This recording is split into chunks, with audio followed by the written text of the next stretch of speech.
G'day, fellas, and welcome to another test game for the Outback Octagon 3. That is correct. Outback Octagon 3 is happening tonight. By the time this video gets uploaded, the Outback Octagon's probably going to be live. So it's up to you whether you want to watch this video.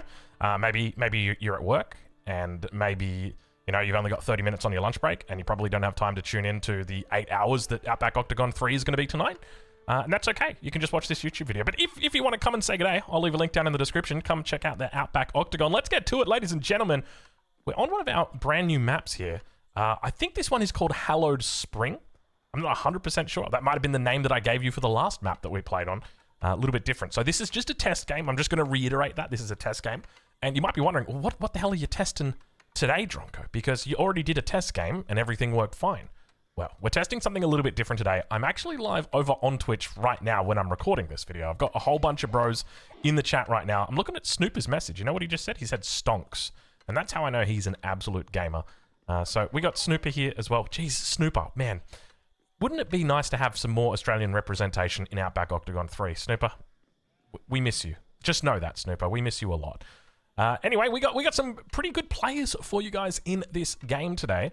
Of course, you might be familiar with our player in green. He goes by the name of David Kim. Also goes by the name of Puppy Paw, the returning champion for Outback Octagon 1 and 2, the back-to-back, the two-time, looking to confirm a third time today. Well, not today, but, in this event. Going to be playing the Ayyubids for us here in the color green, up towards the north. In the orange, playing as the Mongols. We've got Farms OP. In between them, in the blue, playing as the English, it's Matez. Just to their south, in the color pink, playing as the Abbasids. We've got Lash. In the purple, playing as the Ottomans, we've got Muhodo. Muhodo. There you go, Muhodo. That's going to be a fun one to remember. In the teal, playing as the Byzantines. We've got Flotter Otter. I like that name. That's a good name. Sorry, Flotter Otto. No, I don't like that name. If it was Flotter Otter, I would love that name a lot more, but it's Flotter Otto. It's Flotter Otto. No, see, it doesn't work. It doesn't roll off the tongue. All right, and in the red, playing as the Roos, we got Wham-O-1. And the final player for today, playing as the Juicy Legacy, representing Team Mayan Sanity in the color yellow, it's Anatand. Ladies and gentlemen, welcome back. It is a pleasure to have your company. I just got confirmation today that this little bit of stone in the middle here, it's not actually meant to be mineable. So don't get your panties in a knot. The Vils are going to try and gather this stone. They can't actually gather it, but it's there. Let's talk a little bit about this map. So what have we got? What's cool about this map? What makes this map interesting? Why have we chosen this map for the Octagon? Well, precisely that reason. It's got 8 corners. Well, not 8 corners, but it's got 8 sides. Unlike your standard map, which has got 4 sides, this one utilizes mountains to create artificial sides. So now we essentially have no space that you can hide in the corner and wall yourself up. I mean, technically, if you wanted to get technical, you could put your town center here, and then you could, wall up around this area and kind of wall up around this kind of thing, but you're still somewhat exposed. People are going to look to try and come in from this angle. They'll come in over from this side. It makes it more difficult for you to defend. So that's the first component of this map and part of the reason why I love it. Second one, we've always got these static 2 sacred sites in the center. One thing to note is that while this is shallow water, units will be able to move over the top of it. There are some shorefish here. So you can look to try and take advantage of that. And we already start to see a number of players out here with the docks. So curious to see whether we'll get much of a water battle or if they'll all just have a gentleman's agreement as to whether they'll keep it or not. I think there might actually be a ring of deep water just out here. So I don't know what relevance that's going to play, maybe to the sacred sites, maybe to the Baochuans, because if I remember correctly, we'll have to wait and see, but I don't think you can get the big warships in the shallow water. I'm like, no, hold on. Maybe you can. I think you can. Well, hold on. I'm going to refer to chat. We've got chat right here. Hey, chat. Do you guys know? Can warships go on this water? I mean, if fishing boats can go on it, then surely warships can go on it, right? Anyway, there you go. We'll work it out. We got Age Up's going to be coming through shortly. We've got our brand new Spectator UI. I say brand new. It's literally the same UI that we used last year, but we moved it over to this year. There's nothing too fancy in it that's new. You know, realistically, the only thing that I wanted, okay, and I think I mentioned this in a couple of videos, the only thing that I wanted was like in-game chat, because I know that it's in here. I know that it's in here just simply because whenever a message is sent in the game, we can actually hear the message being sent. There's like a short tone that is made. We can hear that. So I know that like they're going to have the ability to access it. Anyway, we spoke to the guy. We literally contacted the dude who made like the map hacks for Age of Empires 4. We're like, yo, can you help us out? He's like, sorry, bro. I can make you zoom to the moon, but I can't get the chat. I'm sorry. I was like, wow, they're locking the chat down in replays. That is for sure. They let you know when a message has been sent. They just don't let you know the contents of it. It's that whole end-to-end encryption getting, you know, I mean, it's understandable, right? Anyway, we've got a beautiful little grand winery coming up here for Flotta Otto. I'm going to have trouble pronouncing his name throughout the game. No one aging up just yet. If I'm putting my bets on anybody, though, it's got to be... No, it can't be on Wham. It's got to be on Farms OP in the north as the Mongols coming up first here. Now, looks like judging by the amount of vills he's got on wood here, he's going to be opting for a second town center play. If we take a look at the top here, you'll see he's only got 97 wood in the bank. So I wonder exactly what his plan is. Doesn't look like he's picking up double broad axe just yet, but judging by what we see in the middle of the town center, I suspect this guy's going to be pretty good. So we'll keep an eye out on him throughout the game and see what he gets up to. Because if I had to put money on anyone, you know, if I had to pick a favorite for this game, when it comes just down to pure positioning, I think he's in a great spot, right? Like, you're playing the Mongols, you've got access to Keshiks, you're probably going to play 2 TCs, probably even play 3 TCs, honestly, if you want to. With the changes that we've made to Outback Octagon 3, it only makes sense. So, for anybody wondering, there are a couple changes to the rules this year. So, of course, we've already talked about the transport ship and the fact that transport ships are no longer the speed demons that they used to be.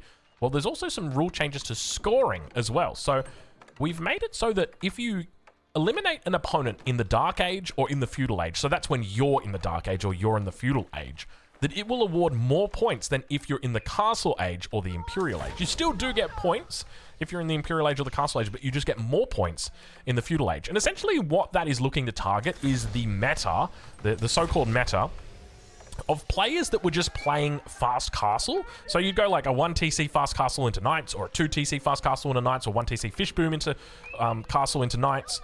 And that was really strong, right? It was super duper strong because you use the Knights to kill somebody, maybe a second person, maybe even 3 people, and then behind that you can boom. And it was just really, really powerful, especially if you got people that were kind of stuck next to each other, right? Like Wham next to Anatan here have the potential to get locked into battle. So what would happen is Flotta Otto will just simply go Castle Age, make a whole bunch of cataphracts, and then just come and kill these 2 guys.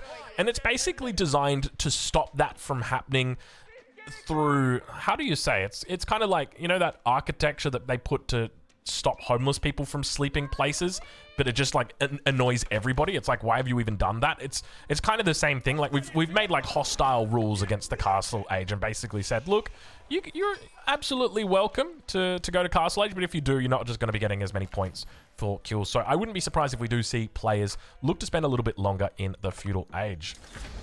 Alrighty, well, Castle Age has already come through here for Anatan on the south side. He did look like he was going to go... No, wasn't going to go for a second TC. I think that was just the first TC. So already up with the Shaolin Monastery. Now, let's take a look at relics on this map. 1, 2, 3, 4, 5, 6, 7, 8, 9, 10...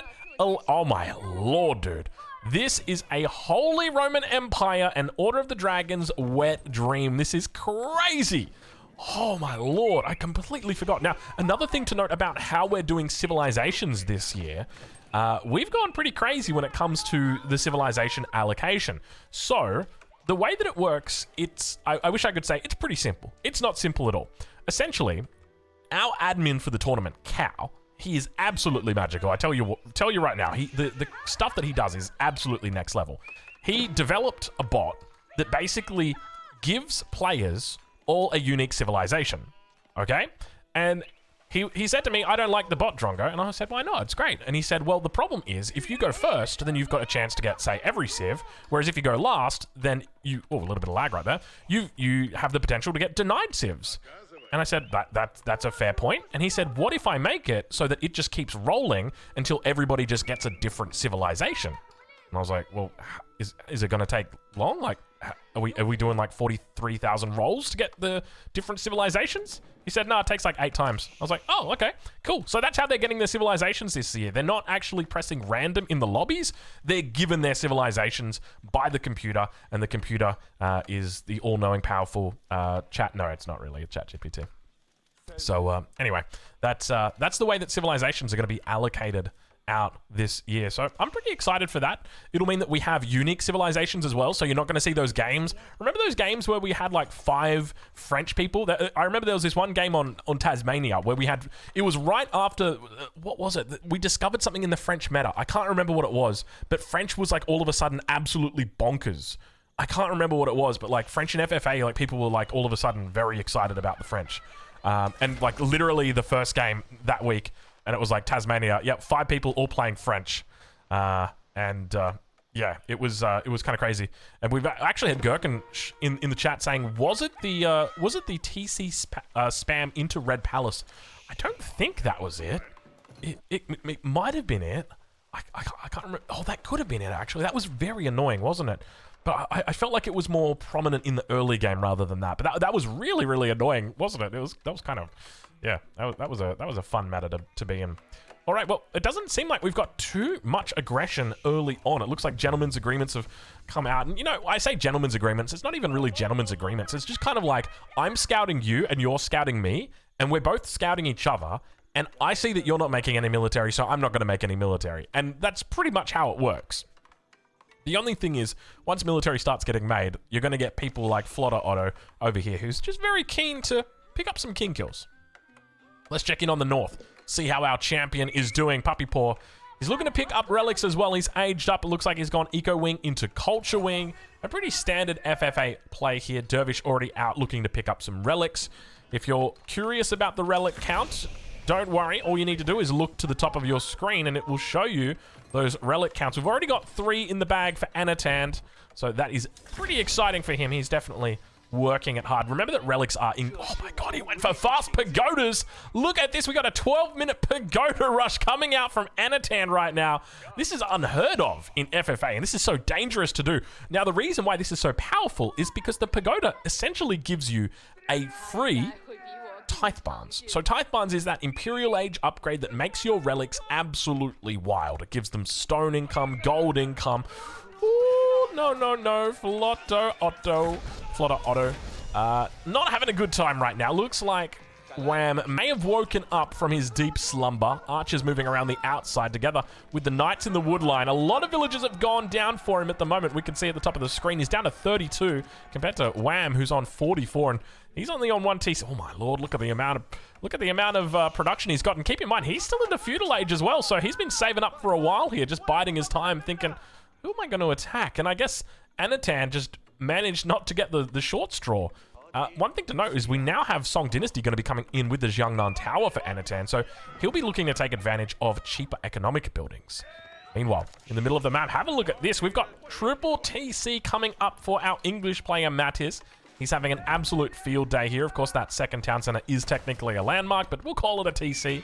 Monastery is going to be coming up for him as well. To the north, we see the Castle Ages come through, and this is a very standard play that we see coming out from the Mongols, where they love to go into this massive spam of stables and Keshiks to follow it up. Meanwhile, to the south, the Khan is going to spot out those reinforcements. He knows that there is war on the other side of the map. Wow, this is starting to get a little bit scary here. I'm a little bit worried for Flotter Otto, mainly because there's nobody here to help him. You know, as an example, if Lash was the one getting attacked on the south side by Muhudo, then there's the chance that Mattis could come in and neutralize that and try and take the king from him, but then it just kind of causes this awkward spot where neither of them get the king, and that's quite a common thing that we see in FFA. So the trouble is right now for Flotter Otto, that's a tough name. The trouble for him is that no one's going to be able to be his knight in shining armor, and if anything, this just works out even more for Anatand because he's going into triple TC. He is just having an absolute lovely time. Granary at the back as well to set up those farms, and I tell you what, like I don't know how he does this with no scout in the enemy base. He's just, how does he know that he's absolutely safe? Like, your enemy's in the feudal age. To be fair, he could just be booming, though, and that's the thing. And I wouldn't be surprised if that's what we kind of see the meta trend to, where players might even look to hit 200 pop in the feudal age. And I suspect that it's quickly going to, like, stop. My suspicion is that you'll probably see a couple of games where players try and stay in Feudal Age for as long as possible, and the reality will just be that they can't because their opponent is, like, Castle Age. And you're trying to stay Feudal for the points, but your enemy's got Castle Age upgrades. They got +2. They got all the good stuff. So you actually have to go up, and then you have to stop thinking with your head and start thinking with your dick. I mean, your heart. And so that is, that's the difference. Anyway, looks like we've got a couple more units starting to come up. Everybody just kind of biding their time on this northwestern face, especially Farms OP. He's actually got quite a couple of units starting to trickle out over here, but it looks like our first player might be under threat here. King is still inside the town center. Flotter Otto might be the first one who is going to be tapping out today if things continue the way they are, but hold on. Your knight in shining armor, just as we'd predicted, would turn up. It's Farms OP. Ironically playing as the Mongols. Not going to be able to make any farms today. He's going to have to fall back away from the Feudal Age units. Veteran Keshik's yet to pick up their +2 bonuses just yet. But Matiz, I can hear he's about to go to the Imperial Age. King! No, King going to go down, and that is our first elimination today. Whammo1 taking out Flotter Otto, and we say goodbye to our first. Meanwhile, on the other side of the map, it looks like we have got ourselves a wee bit of action. Sabani doing a bit of chasing, saying, get off the stone, mate. That's not yours. Stay away, please. Down to the south. Oh, the Shaolin Monk army has begun. Let's check in with our pagodas. Oh, my lord. Have a look at the amount of relics he's got. That is a fair amount of relics. He's got 6 relics in the bag right now. So we've got 62 food a minute, 62 wood a minute, 100 gold a minute, and 25 stone a minute coming through for these. That is kind of crazy. Like, compared to a standard relic, this is 40, 65... 127. It's like 3 to 4 villages extra on top of a normal relic. That is absolute insanity. And on top of that, he's using them to make Shaolin monks. So that's going to be even more trouble. Meanwhile, towards the top side, we got ourselves a little bit of Abbasid on Ayyubid action. Hold your horses. Puppy Paw right now looking to get out the big boys. Jeez Louise, look at how big they are. These have been buffed in recent patches. I say in recent patches, like the patch like 4 months ago. So they now get bonuses to their movement speed depending on how many units they've got inside. So you can see the Tower of the Sultan there with 0.75. So they do move a little bit faster if they've got units garrisoned. But Lash is going to be under pressure here. Undoubtedly going to be saying in the chat, hey guys, I need a bit of help here. I've got Puppy Paw on my north and he is looking to pressure me. And undoubtedly, Muherdo says, sure, I'll help out, not a problem. And so the only problem is that... Mahodo didn't clarify that the help he's going to be giving is to Puppy Paw in taking out this town center. It is almost certain that that is the intent, judging by the battering rams that he's got, but hold your horses. Don't get ahead of yourself just yet, fellas. That is he's not doing anything. He is with John Cena. He's in the back of the taxi right now. He's having a great time. Meanwhile, on the south side, we do have action unfolding as the Nest of Bees going to be looking to tee off towards Wham01's army, trying to take advantage of the fact that he has gone in towards that enemy base. He may have lost a couple of units, managed to keep all 3 bees alive, and Wham could be in trouble. Those Shaolin monks are doing absolute dirty work. Now we got a little bit of a 2v1, and you can see they're fighting against each other. Lash is doing the right thing. The best thing he can do in this situation is just let the other 2 fight amongst each other. Like piranhas in a pond, like sharks in an ocean, these 2 guys are fighting amongst each other. The only trouble is that King has got a limited time on him because that town center doesn't last forever. Meanwhile, have a look at this. Farms OP coming in once again.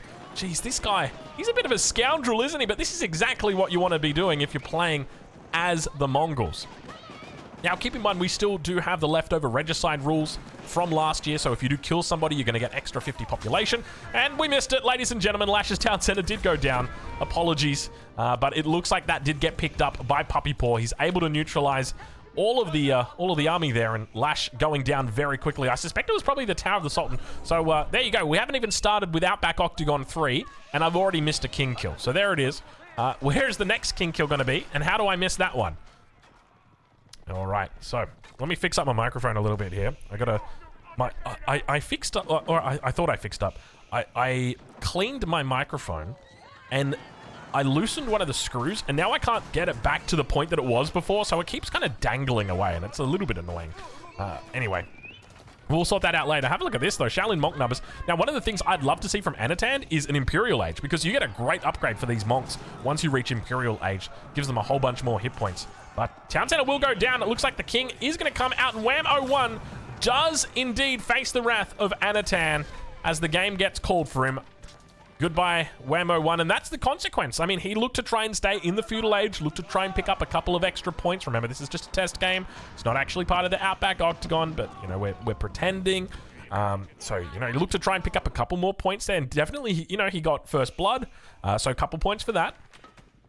He got a couple of extra points for killing in the feudal age, but at the end of the day, he dies, right? And the big points are when you win. Those are where the big points come in. To be honest, the biggest points come in if you can win with a wonder or a sacred site victory. Those are the biggest points. So as long as there's a lot of people alive, you know, the sacred site victory isn't going to net you more points if you win by sacred victory. If it's just a 1v1, and that ain't it, Falco. That ain't it, Falco, or that ain't Falco. Either way, it is. It works for me. So interesting positioning here from Farms OP. He's had a bit of a tough time because. Oh, look at this. He's actually doing a whole bunch of torching the enemy's bases. This guy knows what is up. I'm not actually sure who this is, but if he's Conqueror, he's obviously a decent player. So we probably want to keep an eye on him today. At the moment, population bonuses, Anatan with 50, Puppy Paw with 50. That's what it is at the moment. I don't think it is actually reflected on the UI who's picked up the king kills just yet. And I don't think we're probably going to get that in because... our original UI maker, if I remember correctly, it was Kush who did it, who is an absolute god when it comes to that kind of stuff.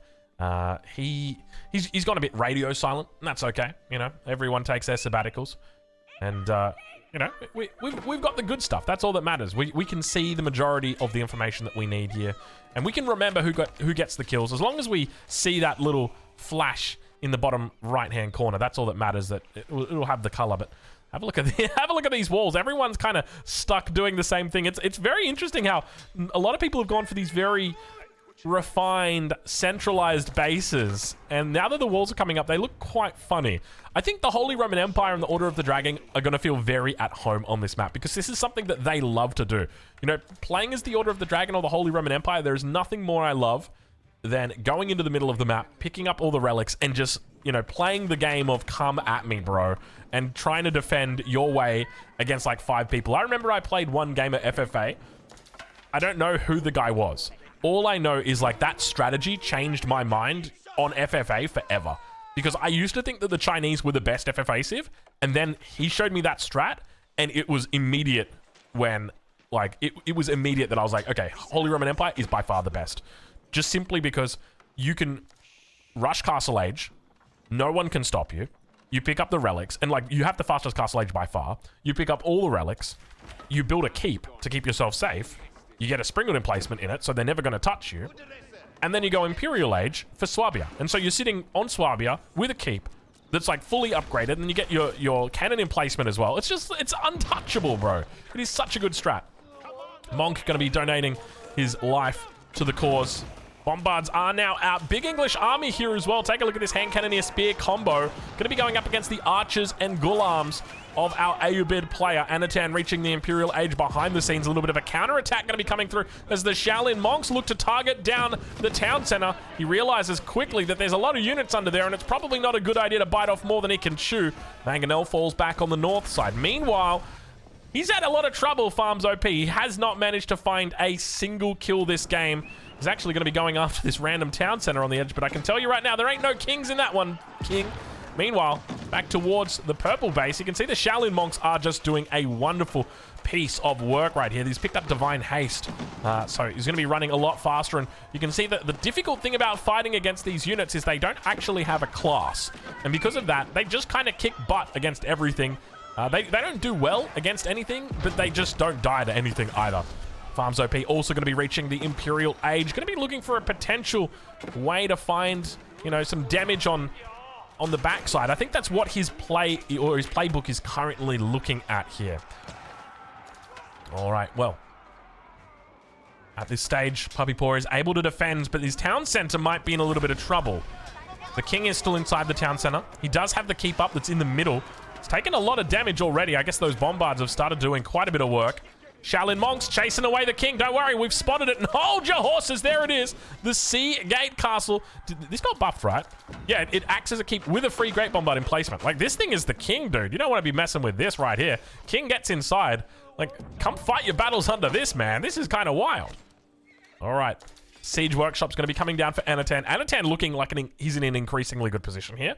Just because of his lack of proximity to everybody else. There's a lot of distance between him and the next player.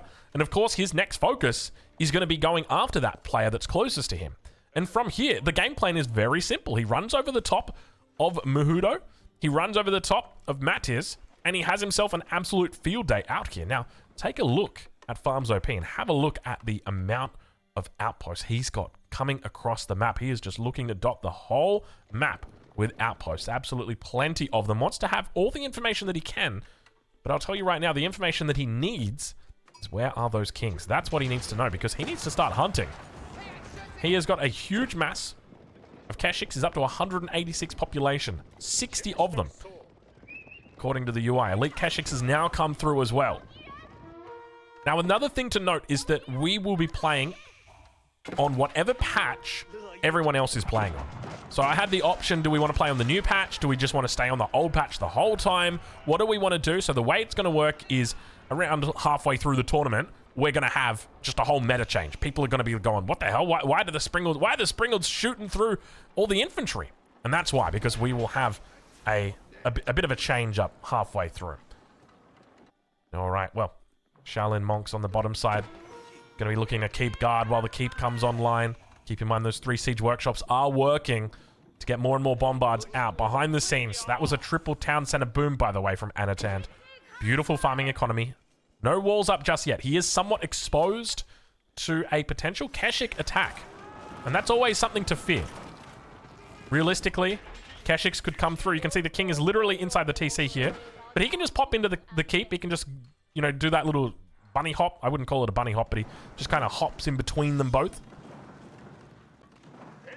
Now, got a little bit of a reenactment. What was it? I think it was a battle in Denmark, wasn't it? When the horses killed the boats. They didn't kill the boats, they captured the boats. Essentially, if I remember correctly, there was some... Excuse me. Oh, my youngest son started getting a cough today, and I said, oh, please no. Not again. Oh, just need a little bit of water. Yeah, so I think it was in... you know how there's that sea that's like in Denmark or like between, is it like Finland, Sweden? Like it's in the Scandinavias. I'm pretty sure that's where it was. Anyway, have a look at this. Triple bombard coming out. I think they might have the extra range on them as well. No, they don't. Just a little bit of extra damage chemistry. Going to be providing some extra chemistry to these bombards, but that Seagate Castle is not going to be in the game for much longer. The Great Bombard in placement. Where's the king? King's jumped off into the secondary town center. He could look to try and run the king, but speaking of king running, have a look at this. A little bit of security in the back pocket, potentially. Anatan starting to look like a major threat in this game. In the north, more battles beginning to unfold as the Ayyubids continue to focus on the English attack. Meanwhile, have a look at this. Just when you thought it was all over, Red Rover Farms OP. Oh, he sniped out the king. We missed it a second time. I got no idea where it was, but once again, Farms OP. He's been late to the party 3 times this game, and to be fair, no one invited him, but that is okay because he still managed to gate crash it anyway. He still managed to find a way through the gates. Farms OP, just a little bit too late every single time. I can't believe we missed a second one. Yeah, anyway, talking about our sea and talking about our horses, there was some ships that were in that sea, and it iced over, I think is the correct term. It froze, the sea, and the ships got caught. And so they were like, what are we going to do? And then a whole bunch of cavalry came up and they said, well, you're going to surrender. And then they captured the boats. It is, I think it's the only recorded event in history of cavalry having victory over Navy vessels. But who knows? You know, it's still a young planet Earth, I'll say that much. We've got, you know, after World War III, we've got time for the next, well, you know, what's that saying from, is it Einstein? I'd like to think it is. I don't know what World War III will be fought with, but I know that World War IV will be fought with sticks and stones. Something like that, you know. You get the idea. We can always come back.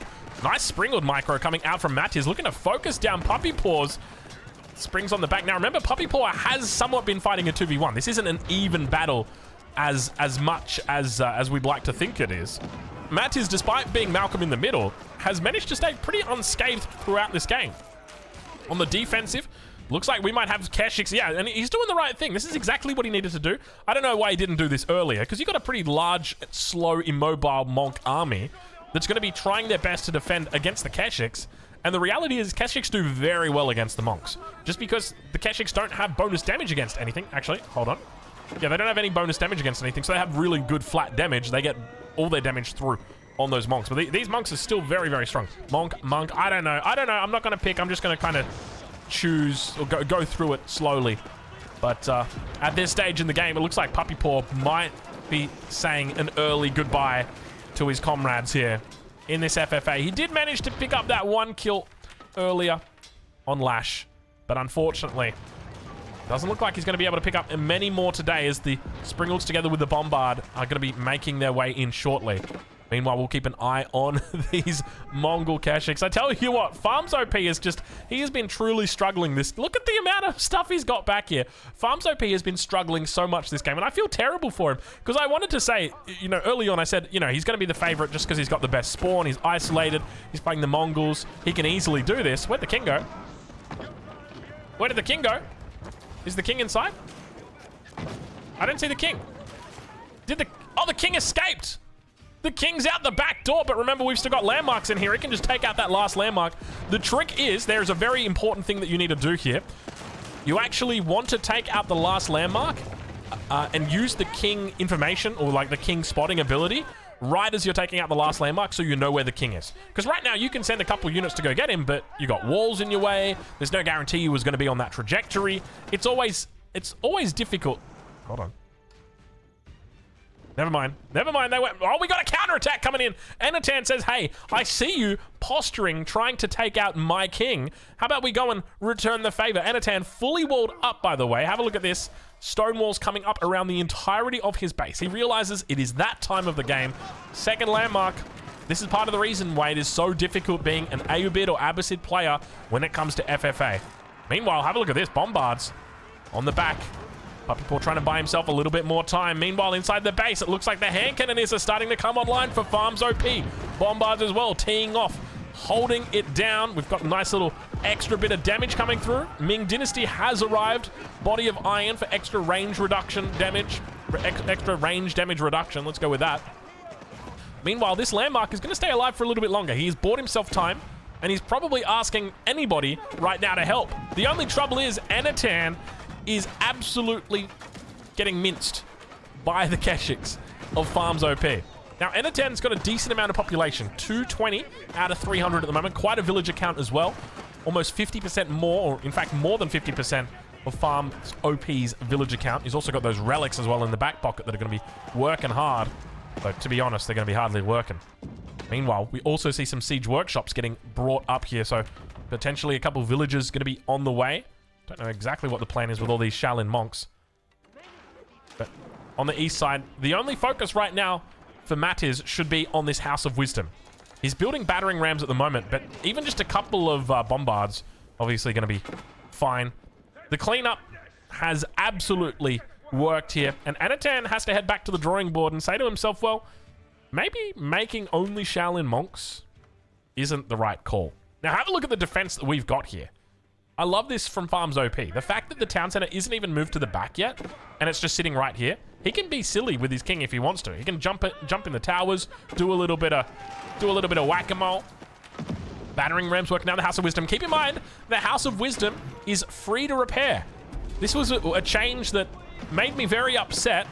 He's still defending with the free elite desert raiders. They're going to come out now. I really don't know how to feel about this change. I'll be honest, I don't like it. The fact that you can heal the House of Wisdom for free, indefinitely, forever, the entirety of the game. It's crazy. Like, I'm sieging down a landmark, and instead of draining your wood to repair it, you're just getting a little bit of idle time on your vills. Totally, totally unfair. But I guess the reality is this bad boy right here. If they don't do that, I mean, there should be a way to make the mechanic so that, like, every villager above 10 is free. Just because, like, it takes so long to repair this thing. And it takes so much wood. I remember it took, like, 20,000 wood to repair it. There's a reason why they made it free. Because the way that scaling works with the villages and how many villas you've got on it, plus the health that it's got, just make it absolutely crazy. Meanwhile, in the middle of the map, Sacred Sites are starting to get picked up. Keshik numbers looking good. A whole bunch of Shaolin monks just chilling out on the battlefield. Once this landmark goes down, so right now is when Matiz needs to use his king ability. Oh, but Matiz has got a little bit of trouble in paradise, so the king is inside, so he needs to get Richard out. Because right now, the king is going to go down, but he doesn't know where that king is. And now if he searches, so now if he searches for the king, he's not going to be able to find it. That king is just going to stay there. So that's a hot little tip for your games as well, if you're out there playing FFA. I got a couple people in the chat asking, how long until the real Outback Octagon starts? We've got another 3 hours until the real Outback Octagon starts. This is a test Outback Octagon game, so do not worry, do not fret. We're just testing. All right, we're down to 3. This is one of the hardest part of FFAs. I talk about this every FFA game that I cast, mainly because it's going to be a huge component of politics. How do I convince my enemies that I'm not a threat? I have to do that as much as possible. And to me, it seems clear. Anatan is absolutely the elephant in the room. He is huge right now. This guy is absolutely massive.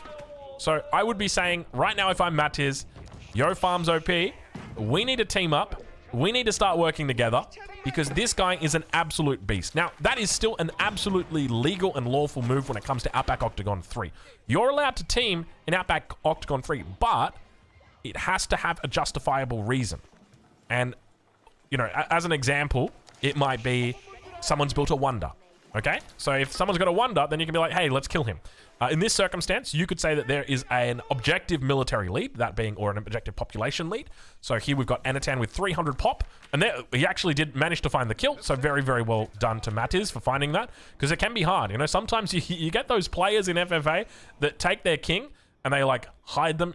I remember that king. Yeah, like, look at this spot right here. You take the king, and you put him right here in this, like, little crack. Good luck ever trying to find that guy without the ability. So that can always be very difficult. But, yeah, at this stage of the game, it's objectively clear Anatan's lead is significant, and they need to respect that. Siege workshops have come up here. We now start to see Mangadai coming out here. Have a look at this. Farms OP. Look at it. Continue making cavalry. He's got now 60 Mangadai. He's switched completely from Keshiks to Mangadai. Nice little cavalry switch up. And meanwhile, Matiz, what's the plan for him? It's going to be a whole bunch of hand cannoneers together with spears. A couple men-at-arms as well, just to complement them. Definitely a very trusty combo, as long as he's got siege to bring along with it. Now, one of the key things here in this FFA that I'm going to be looking for both Matiz and Farms OP is whether they bring villagers to set up a forward base. It's really important when you're looking to lay siege to somebody to bring villagers so that you can build a forward base. Being able to train units on the front line, or at least in close proximity to the front line, is absolutely helpful. But it doesn't even seem to me like Matiz and Farms OP have got into an agreement yet. To me, it just feels like they're just playing, they're just vibing. Oh, we can see the bombard damage coming through. It looks like he might have picked up the AoE damage as well. We know he's got the Ming Dynasty. Let's quickly have a look and see which unique technologies he's picked up for the Juicy Legacy. Indeed, he has not picked up Cloud of Terror. Instead, going to be opting for the Imperial Official technology and not the Jukunu. Oh, and the Cavalry technology. So he gets access to the Imperial Guard. He'll get access to the Yuan. Yeah, Imperial Guard and the Yuan Rider. All right, Imperial Guard out. These guys are some of the toughest cavalry in the game, comparable to the Cataphract. In fact, I'm pretty sure they beat the Cataphract with like full upgrades. Though, to be fair, that's like the Cataphract without the bonus from their Age 2 landmark, because that is kind of wild. Give me a second here. I'm just going to take a quick swig of this water as we watch the men-at-arms siege down the mining camps. Oh man, water is so good. I love water. Alrighty, well. Anatan continues to be a strong favorite. Keep in mind, he's got this gold in the back of his base as well. He can always come back to this, and this is kind of wild. This is part of the reason why making your base in these corners is always going to be a really valuable thing, because you've got access to 1, 2, 3, 4, 5 gold mines down here. That's a lot of gold, but he does the right thing. He does the smart thing. Instead of taking that gold at the back of his base, he says, what I'm going to do is take the gold that's out on the map. That way, my enemies won't be able to take that. That's always one of the best things you can do. So we've got Vils over on the side. A little bit of a fight happening here. Couple units inside the bases. But it looks like, oh, we might have ourselves... No. Gotta be careful here. I thought we had ourselves a 2v1. Where is the army at the moment for Matt? He's just kind of chilling in the base. He's not yet up to 250 pop. Still just chilling out on 185. He's got 91 Vils. That is less than I thought he would have at this stage. I would have thought he would have 150 and he would have been sitting there. Especially considering the fact that he's got 3 TCs and he's had 3 TCs for a while now. Bombard's rolling up. Roll up. We're going to take down the outposts. At this point, Farms OP undoubtedly going to be calling out to Matiz, saying, hey, Matiz, I need your help. I'm dying. He's killing me. Help me, brother. Help me, brother.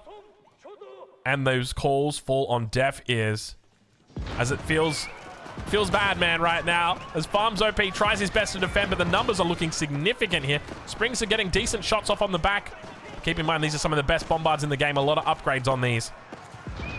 Focusing down that back line all too easily.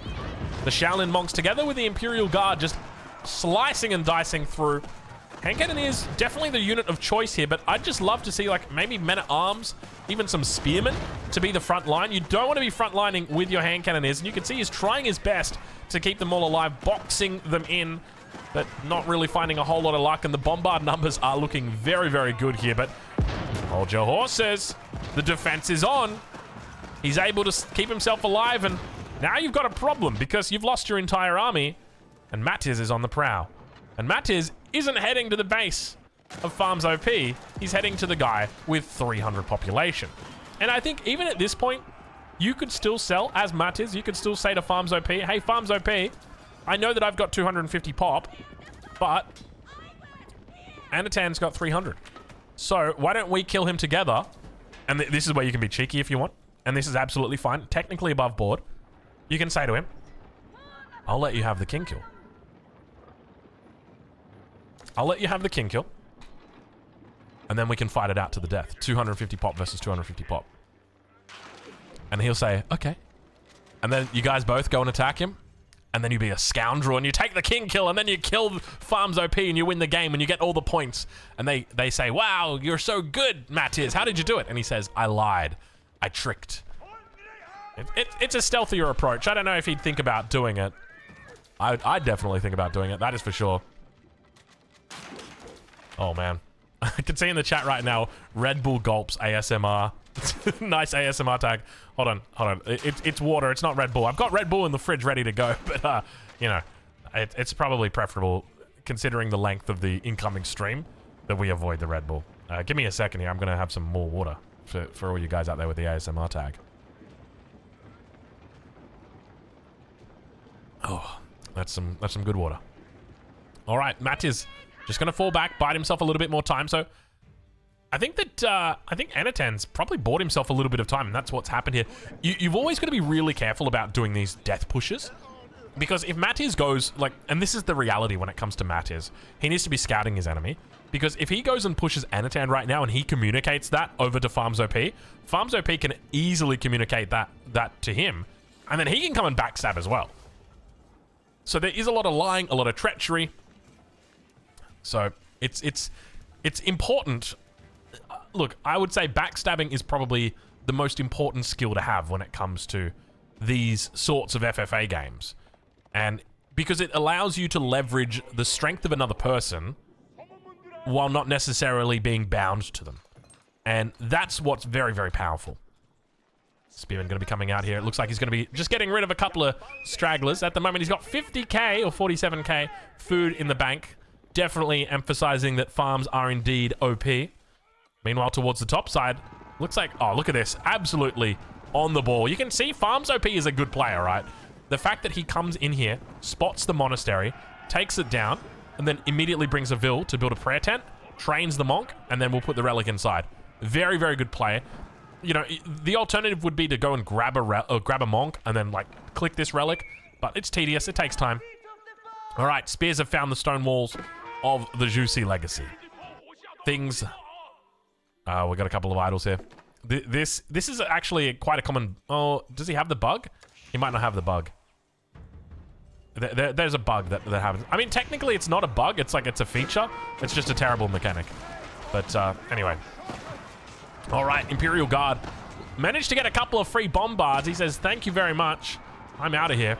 He's moving into an incredibly gold-heavy composition that we're starting to see right now.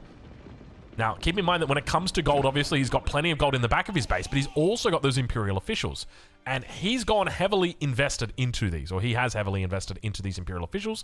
You can see these guys are so on the ball. Even the one tax that gets dropped off at this lumber camp, they are picking it up and dropping it off. The problem is, and this happens all the time in Chinese bases... I don't... Maybe he DC'd. Maybe he DC'd. Maybe that's what happened. Anyway, no points for Anatan because he DC'd. He just gave up. The point I was going to make is that this always happens in Chinese bases because the Imperial officials don't have enough of a leash range. So there's nowhere to drop off this gold that he's got here. So you have to build like a town center here. But anyway, I guess that point is a little bit null and void at this stage. So that had to be a crash. I don't remember seeing any unit commands recently. So there's a good chance he probably just crashed, which sucks to see because if this was Outback Octagon and he crashed, that would really suck, right? Because he's in prime position. He's in #1 spot. So you might be wondering, okay, then Drongo, what do you do if someone crashes out of the game? What do you do if the game goes out of sync? Well, we have very specific rules about what happens.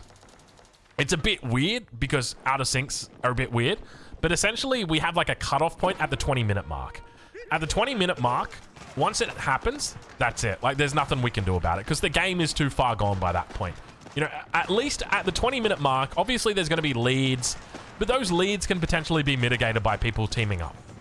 So, at 20 minutes, that's kind of our cutoff point when we say, look, if someone DCs at 19 minutes, we will still technically do a remake.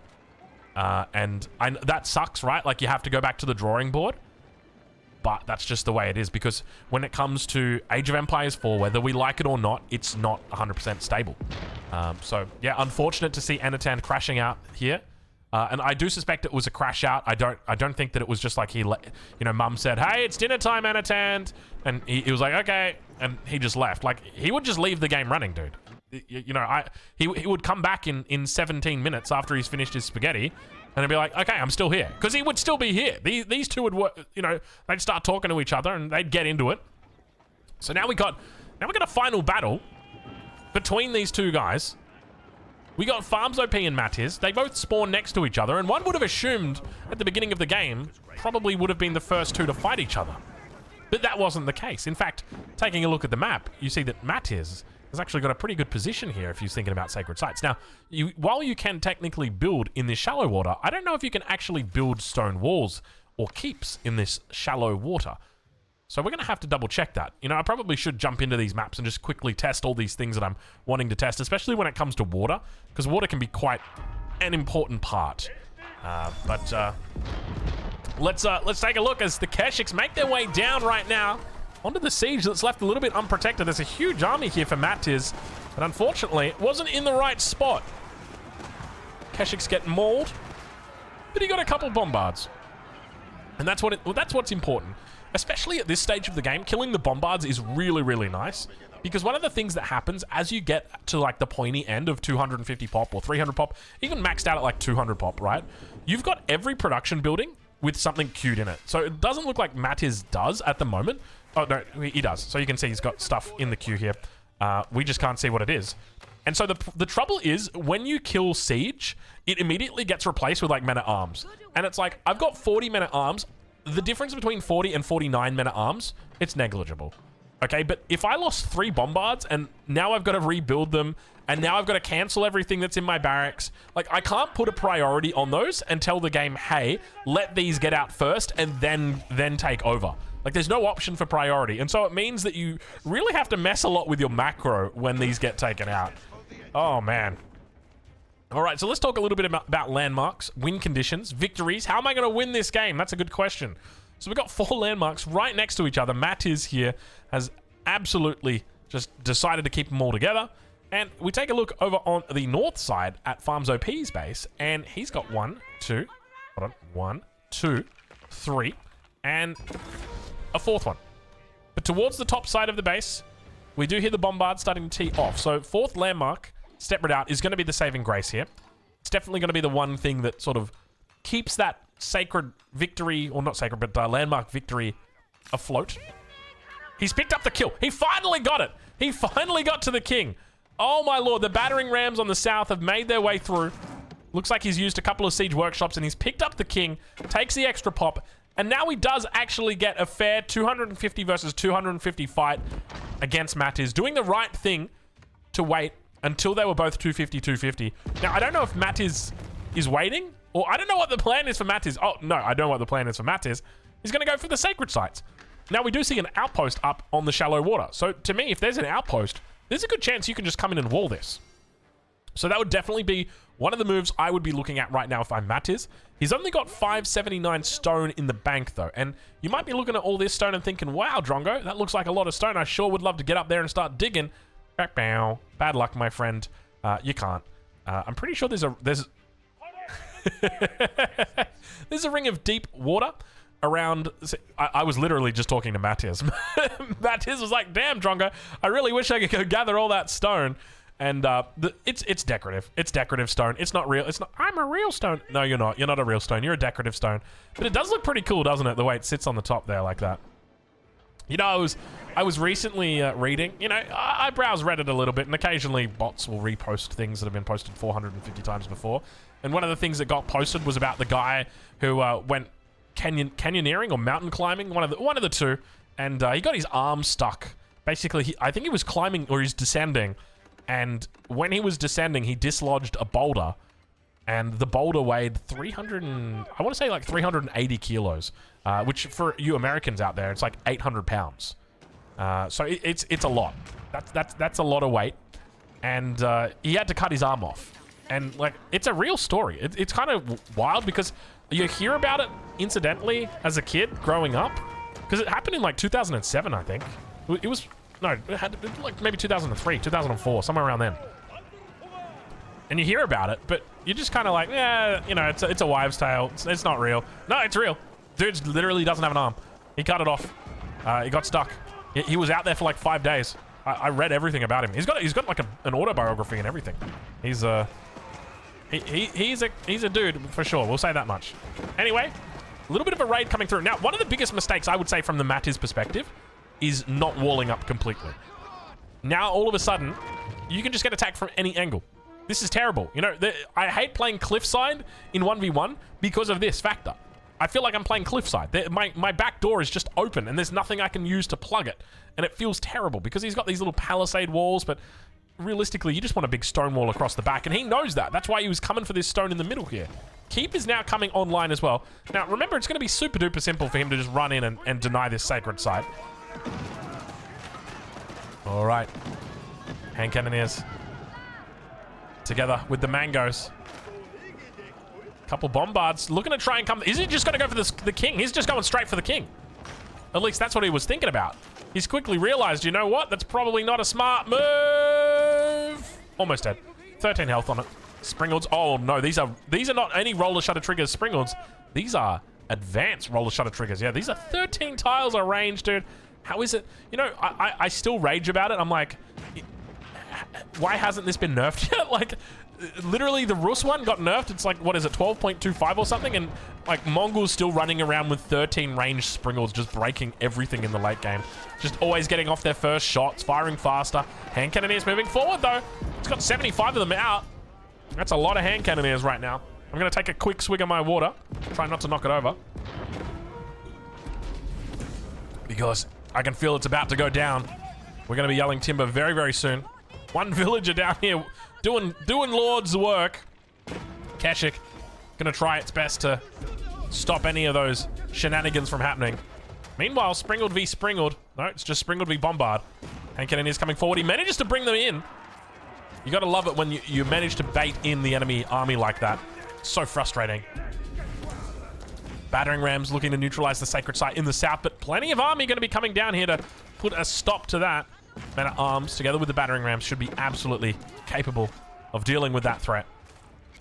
Meanwhile, 5 minutes and 28 seconds for that sacred victory. No sign of a wonder. No need for a wonder. Have a look at the amount of wood he's got in the bank. 123. A whole lot of vills on farms with 65,000 food, 11,000 gold. Some might say that is enough. Not Mattis. He says we need more. Men-at-arms together with the hand cannoneers pushing up, looking to try and take out the bombards. Not going to be successful here. Nice shots from the Mangoes, getting decent coverage under those hand cannoneers. He's down to 59. Now hand cannoneers on the other side, 62 for Farms OP. Both players playing with large masses of hand cannoneers. Matt is actually looking pretty decent here. I figured you just run in like... I was earlier at like the 9-minute mark. I was like, okay, but surely he just runs in like 9 Keshiks and just takes the sacred side. And he could have at 9 minutes. The problem is we're at 4 minutes now. There's a keep on the sacred side and a lot of units. It's not as easy as it looks now. Still getting good value from the Berkshire. The defense of Mattis holding it down. And you can see right now that Farms OP knows what his win condition is. He's just going after the king. He says, oh, the men-at-arms looking to dive in. Oh, have a look at this. The cannon, the outposts are coming up. Cannon emplacements inside. He's got 8,000 stone in the bank, so he's going to be able to afford plenty of this. So, Mattis needs to actually make a runner. He needs to get the king out of here. Because I don't think he realizes what Farms OP is going for here. He's got the potential to take out this Berkshire right here, right now. Like Fat Boy Slim all over in a concert in Geelong. It's happening. I saw online. Wow, that mango shot. Oh, my lord. That left not a lot to be desired, that is for sure. Hand cannoneers could just easily jump up on the wall right now, get themselves a little bit of range, a little bit more range resist, but mango shots coming through once again. Looking to try and get more damage in on our English players' army. Bombards doing the Lord's work, trying to take down the Berkshire Palace, holding the line, but not able to find a whole lot more. Meanwhile, more units going to be coming up from the south. He's done well to bait away the majority of that army, or at least a good portion of it. Probably not the majority. Look at the bombard numbers. King out the back. He's going to go for a quick little bit of a runner. But keep in mind, we do have plenty of landmarks that could be potentially taken down here. More bombards being rallied in, and our Mongols player is just hammering it home right now. 3 minutes until sacred victory. He says, I don't need 3 minutes, baby. I am quick. I'm efficient. You just... you just lay down. Oh, sorry. I shouldn't. We're all adults here. It's fine. All right. Landmark number 1 is down. Landmark number 2 about to go down. And the trouble that he's got here is he can't deal with the siege of Mongols. The Mongol siege is too difficult to deal with. The Springalds have got 13 range compared to the 12 range. And you might not think that that's a lot, but it is a huge amount when it comes to first shots. The Bombards have got buffs on them. The Mangoes at the back have got buffs on them. And then you've got all these outposts as well. Like, this Mongol push is absolutely incredible. 2 landmarks down. Men-at-arms going to be running through here. A whole bunch of Keshiks trying to tank it up on the front. Hand cannoneers also firing off, and you can see the control coming out from Farms OP. We're going to find out today how OP those farms truly are as 2 minutes for Sacred Defeat comes in, and he's just going for the throat. The landmarks are where it's at, but he realizes, hold on, Mattis says, I can just make men-at-arms, and I can just win the game. All I need to do is make men-at-arms, and he can't kill my landmarks because I'm going to get in his face. But the mango numbers, look at the mango numbers right now. He's pulling mangoes out like it's summertime. Look at how many mangoes there are. Able to hold that off. I think at this point, Mattis needs to fall back. He's got plenty of time on this. Keep in mind that he's also got the keep on the sacred site in the north, in the south. He's got units here as well. Maybe just leave the 1 or 2 men-at-arms and you'll be fine. Maybe wall it in. I don't even know if you can wall this. Maybe you can't wall it. Maybe that's why there's no walls on it. We'll have to check in later with it, but Keshik numbers, Bombard's going to start moving up again. He's got to be careful to avoid fighting near the landmarks. If you fight in the landmarks, you're going to be absolutely flattened by those mangoes. Look at the mango numbers on the back. He's grouping up. Landmarks are going down. Council Hall, he's trying to repair it. It's down. That's 3 out of 4, and that's going to be it. He surrenders. Mattis realizes the game was not going to go his way, and Farms OP comes out with the W today. Ladies and gentlemen, if you haven't already checked out Outback Octagon 3, it's live right now, so come over, say good day, at least as long as this video has been posted in like the last 5 hours. Anyway, we'll leave it there, and of course, we'll catch you in the next one.